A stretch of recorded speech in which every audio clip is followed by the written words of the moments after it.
Now, these are World Talks, as I said, interview about political prisoners in Belarus. As I said before, Belarusian President Alexander Lukashenko has pardoned 30 political prisoners, a move that raises questions about his motives and the status of those who were freed.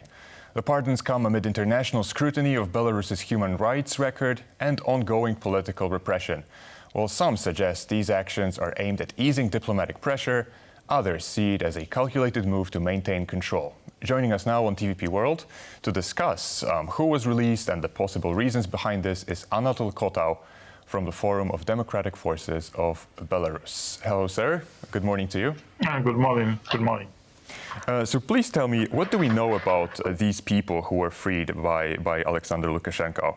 Who are the key figures among these 30 people? Actually, at this moment, no one except Alexander Lukashenko and people who were freed doesn't know the exact names. We know the number, and I know the reason why Lukashenko behaves this way, not disclosing the personalities in advance of those who are being released. He just wants to clearly put it straight that he is the only person who controls this process. This means that it's also clear message that no one from the mainstream of Belarusian opposition or Belarusian democratic forces is not engaged in the process of releasement, which is not really true, but this is his strategy to show that it is his wish, will, and decision who will be released and when. Actually, from my information, I could say only that we hope that before the New Year, but before Christmas, there will be several hundreds of people released by Lukashenko. But at the moment, we don't know the names in advance. There is limited info about that, and announcements come only after the releasement when some time passes, because also Lukashenko doesn't want to give independent media or Belarusian opposition a chance to take this prize to glorify the victory under Lukashenko. He tries still to keep it in such a track that he is a person who is in control of everything. Mm-hmm. And what are the reasons for these releases? We know that presidential elections are upcoming in Belarus. Some people speculate that Lukashenko perhaps wants to appease the West a little bit because Belarus is under heavy sanctions. I mean, it's been basically an outcast for allowing Russia to attack Ukraine from its territory.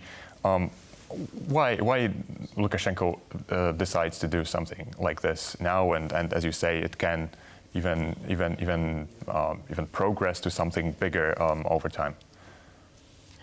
Actually, it's the result of geopolitics mainly, because now since this summer Lukashenko is not needed anymore, neither by Russia nor by China nor by Western countries. He is just about creating problems for all of these sides.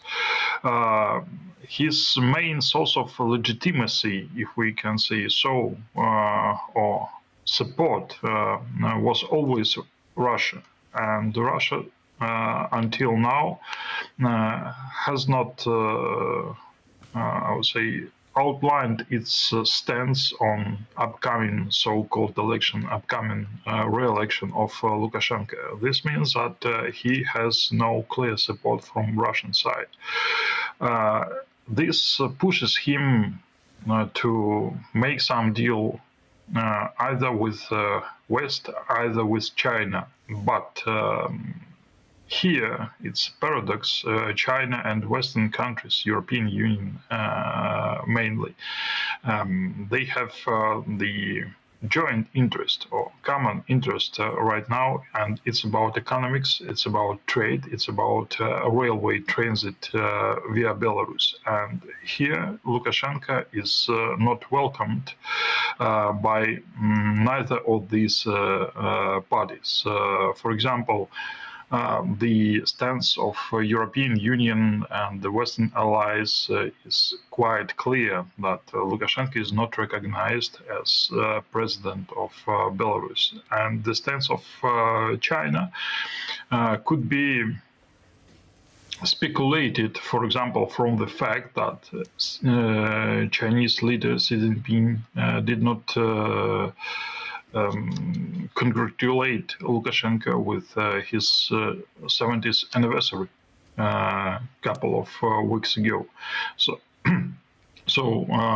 in order to have a deal with the West and China, Lukashenko has to move some steps towards their aspirations, and mainly these aspirations are connected with easing the situation on Belarusian European border, with the situation inside the country. So he has to release these political prisoners. He has to make some actions against illegal migrations. And yesterday we have heard that they are in Belarus. They are likely conducting talks with Syria, Afghanistan, and other countries in order to not to send migrants to the eastern flank of European Union. So he tries to seek for this room for negotiations with Western countries and China this way. Mm-hmm. I have a more personal question to you, because you yourself don't live in Belarus. What could happen if you went there?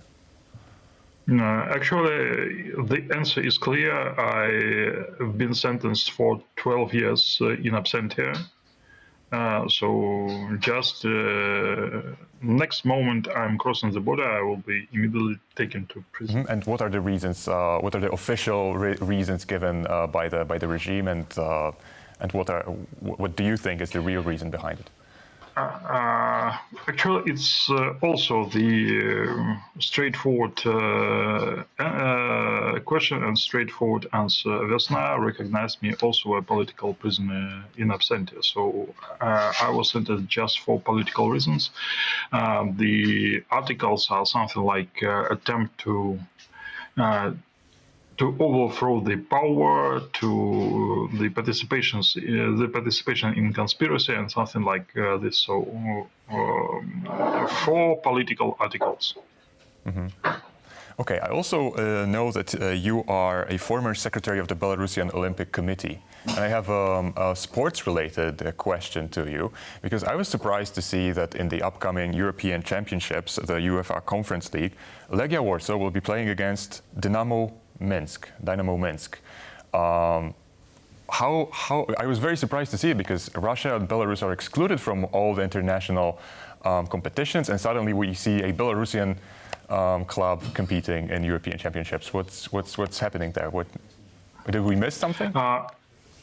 It's the result of inconsistency of international sports sanctions against Belarus, because the main governing body, IOC, has the only instrument is to recommend to impose such a ban for team sports like football, and all the international federation except UEFA and FIFA followed the recommendations of International Olympic Committee.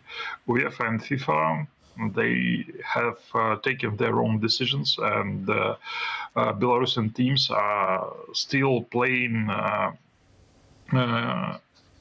Still participating in international competitions, but on the neutral territory without visitors, so with few limitations. But the football. So Dynamo Minsk is will the not be exception. playing. So the club will not be playing in Minsk. They will have to find a different place to play, right? They will, have to find a neutral place. Some matches of Belarusian teams are being held in, for example, Serbia or something like, or countries like this. Okay, and are you personally outraged by this? Because Dynamo Minsk is I heard, the favorite club of Alexander Lukashenko. So what do you think about this? You see, we personally think that Belarusian sports should not be excluded from international competitions, but under very tough criteria that no links to military, no links to state, no room for receiving government money from the government, no contracts with military, and for example, Dynamo Minsk would not meet such criteria. So it should not be blanket ban, but ban like during the Paris Olympics, almost. Then where neutral athletes who has not publicly supported the war against Ukraine could participate, and that was, I would say, almost fair decision by International Olympic Committee. So there should be discussion to introduce more tough criteria of admission and eligibility. And of course, there were some federations in Belarus which were destroyed for their stance since 2020. For example, Curling Federation was just dissolved by the regime, and some others. On the other hand, we have clubs like Dynamo Minsk, which should not be allowed to play. Okay, well, thank you very much, sir, for your insight, for your time. That was Mr. Anatol Kotau from the Forum of Democratic Forces of Belarus. Thank you very much for joining us this morning. See you. Bye. And thank you for watching. This has been World Talks here on TVP World. Stay with us. We've got news coming up at the top of the hour.